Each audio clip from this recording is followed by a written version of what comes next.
is advised. Hey everyone, welcome to the discussion for Tawantinsuyu, the solo variant, which I gotta say is a pretty solid solo variant. It replicates a very good two-player game for this style game. But I will say that I can't really see myself wanting to play this as a solo variant a whole lot. And there's a couple reasons for that. One, this solo variant is actually kind of complex. I mean, the game is by board and dice, so it's kind of a heavier Euro anyway. But there is so much for little things that you need to kind of remember for the Oxomama or the Automa player, that you kind of forget a bunch of little things for your own end. And while I will say the player aid for this is phenomenal, and the player aid once again for this game is pretty much, I think, the best I've ever seen in any game, that you can like read the rules, learn the solo variant, and then be like, okay, good, everything else will be on the player aid. This does make it a lot more manageable as well, because then you're like, oh, what can I do on my turn? Oh, it's all right here. And then, okay, now it's her turn. All right, what does she do? But the way that they set it up is a little odd, because you're like, okay, because normally you have the free flowing on your turn to either move your High Priest and do an action there, or two actions, which I forgot about, or place a worker and do a number of tasks. Basically, what you're doing with your workers are allowing you to boost your High Priest, so you can move up on this track and stuff. But whenever it comes to the Oxomom, it's like, okay, so it has High Priest actions that it wants to do, but it'll only do those if the following one or two actions has a trigger. Now, none of this is bad. I'm just saying that for a heavier Gyro, I normally... It's enough for me to try and remember what I need to do, that I also need to think about, okay, so now it's its turn. Oh, wait, it got five potatoes, which means, okay, that means it gets 5 points. Oh, every time it gets rid of a god card, it gets a point. Oh, wait, but not if it does this particular. Basically, if it's forced to get rid of them, it's like, okay. And then, whenever it comes to the conquest, you're sitting there like, okay, it wants to go after the one with the most casualties. And then its secondary conquest, it wants to go for the one with the fewest for free. But it's like, well, but what, does it just get it if it doesn't... if it doesn't have army cards, it's sometimes a little bit too much. And that's a thing with solo variant games anyway, that you're already trying to remember how to play your game, then you also have the extra rules for the other player. Now, this does remind me of the Anachrony solo variant, where basically there were numbered tokens for various different sections of actions, and on their turn you most likely roll a die, and then it's like, oh, boom, it's going to do these actions based off the die result. I love that mechanism quite a bit, because you just have to kind of be like, okay, it rolled a 3. Well, the number 3 is right there, and so it's going to do those two actions. In this case, it'll gain 2 stone or 2 corn. Well, what does it have least of? Okay, then it'll do that. Okay, and then the other 3 is just 2 points. Boom. That's all done for the actions. Really, what you're doing is you have the worker placement spots, which match, okay, it has this symbol of God card, so it's going to go in that general vicinity. But there are a bunch of different stipulations. Okay, if it goes here, but it doesn't really want to use your stairs, so it'll go to the next one over. And it basically places there. Really, what the Axomama does is just kind of take up spots, because in Tawantinsuyu, most of the workers that are getting placed stay there. Unless you place a warrior that lets you take them out to kind of free up some spots, they're going to stay there. So really, it's placing a worker on a spot to block you from playing, which is fine. That's what another player would do. And then you get rid of a god card and you refill it, so it basically will have various locations that workers can go. But yeah, there was like the other weird stuff was it's like, okay, if it doesn't have a worker to place and it doesn't do its action, it's going to do a no worker action, and which basically gives it army cards and gets a couple points, and then it gives it a worker to actually use. But it never really clarified, is that the only thing it does on its turn? Probably. That would make the most sense, right? That's how I played it. And I know there was a few things during the run through that I forgot about. There was whenever I used a staircase of my own, I gave myself a point. And I think I did it for the Automa player as well. But it's like, oh wait, no, you don't get a point if you use your own.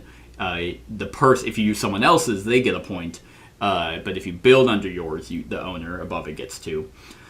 But here's why I wouldn't play this as a solo variant. Because what the Axomama does best is, 1, get free points, and 2, it conquests very well. Because it's constantly drawing army cards, and whenever it does a conquest, boom, it just plays all of them for free. Without having to worry about a general upkeep of, like, if I want to play a bunch of, a bunch of army cards, I have to pay for it with potatoes and such.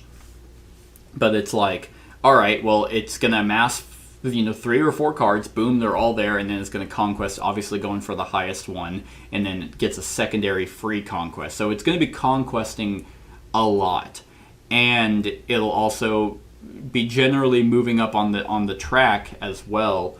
So your counter to playing against it is really, okay, I just need to conquest as well and take a few of those points as from her, and also move up the track as high as possible to get 46 points. Because you only really win is if you get 120 points and you're higher than the Axomama, which initially is like, 120 points, that's a lot. Well, I ended up with 182. Generally because I started competing and conquesting. Once I also remembered, you get 2 secondary actions when you move your High Priest. That's how you get army cards, because I was not doing that for a few rounds. Then I was like, okay, yeah, so now I can start competing a little bit better. The game started going a little bit quicker, because then I was getting a few more casualties of war with the village. But I mean, it's not a bad solo variant. Like, if you were eyeing this game specifically for its solo variant, it's not horrible. You get the gist of Tawantinsuyu. This game is a phenomenal game, in my opinion, and it has a pretty good solo variant. It's just, it's not as compelling, and because you're not competing about statues, you're not competing with tapestries. I mean, I guess you could. It does just get tapestries, but it doesn't have that same vibe as with another player who might go where you want to go, because I never really cared about where it was going. It was just one of those things that I'm like, okay, yeah, it's going to do that. You're not competing with another person on the different tracks. I mean, you are, once again, but you know exactly what it's going to do. It's going to go for the highest one. So which basically will break you in a tiebreaker, so you can conquest, and basically, if you get the highest one, you might beat it in a tiebreaker a couple festivals. But yeah, you still get a taste of what Tawantinsuyu has. Probably, I can't really think of any way to improve the solo variant, except that I like this game a lot better with more people. Especially because, never once did it ever build a statue. It had the resources to do it and to get the 9 points and stuff. It had the stone and it had it never made an offer, or not an offer. It never worshipped to move up the track. It never, and that was just it's because it's all based on this die. If it never rolls a 2, sometimes the way that the number tokens are going to move around, it just never happened to land on it. And if it did, I never rolled it for it to go off.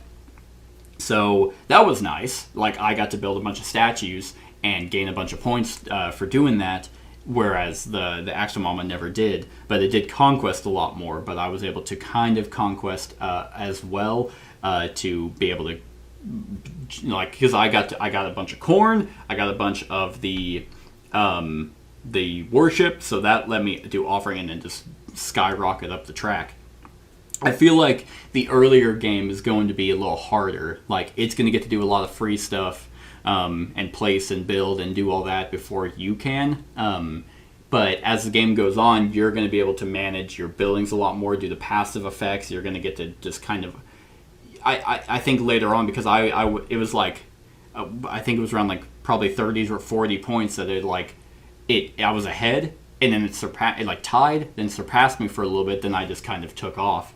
And there are ways for you to change the difficulty if it's just like, oh, okay, yeah, I beat it by 40 points, which is still pretty close. Like, it does get endgame points, which I like that. It does play similar to an actual player. Like, so it'll get buildings, it'll get points for that, it'll get points for its gold at the end, it'll get points for its tapestry and all that. It gets to do its market like the tapestry as well, or like a player. So it does function like an actual player. You just don't have the fact that you can get into the mindset of where another person might go. But that's, of course not. It's a solo game or solo variant. But yeah, if you're like, well, that was kind of easy, or you want a different challenge, you can change the difficulty. Or if you're like, well, I don't know what to do, this thing is just kicking my ass, you can make it easier as well. But yeah, I think probably one of the biggest complaints is the fact that there's a lot of little rules that it does that make it a little bit... I mean, of course, with multiple plays of the solo variant, you would remember all the little things that it can do. This player aid makes it so much better. If this player aid didn't exist, I would say the solo variant is a wash and sucks ass. But this game set the bar so high for player aids for these kinds of games, because everything you would ever need is on here and on here. So it's phenomenal. I mean, yeah, like, if you want to know our thoughts on Tawantinsuyu, then you can definitely go check out that discussion where we played a multiplayer game for the run-through for this. But yeah, solo variant, not bad, pretty solid. But I think it would kind of have some repetition to it, where the other game, like the multiplayer game, you'd have some variety. So that's it. That's my thoughts on the Axomama solo variant. On a scale of 1 to 10, I'd probably give it a 7. I think a 7 out of 10 feels pretty good. It gains points just like kind of like a regular player. It does a few things for free, not as much as some other solo variants where it's like you have constant upkeep and the Automa player just gets everything for free, and it's just like, okay, this is just annoying. It doesn't do that. It does a few things for free, but other than that, it does have to pay for statues. It does have to pay for buildings. I mean, a stone. It doesn't have to pay the printed cost, but it does have to pay stuff. If it has corn, it'll do the offering. But so the High Priest activation conditions, those were nice. This player aid is top notch for a solo variant. I absolutely loved it. Made this run through so much easier. But yeah, so I think a 7 out of 10 is a very respectable ranking for the Axomama solo variant for Tawantinsuyu. So that's it, everyone. Let me know what you think of the solo variant in the comments below. Other than that, like, comment, share, and subscribe, and have a wonderful whatever time of day it is for you. Hey everyone, thank you for watching, and I really hope that you enjoyed the video. If you would like to see more of my content, go ahead and click that subscribe button and the bell to be notified whenever I upload any new content. If you feel like supporting the channel, you can go ahead and click that Patreon link to be taken to my Patreon, and any help is truly appreciated. Other than that, stick around for any other run-throughs or reviews or cool top 10s or whatever I feel like putting on. Other than that, like, comment, share, and subscribe, and have a wonderful whatever time of day it is for you.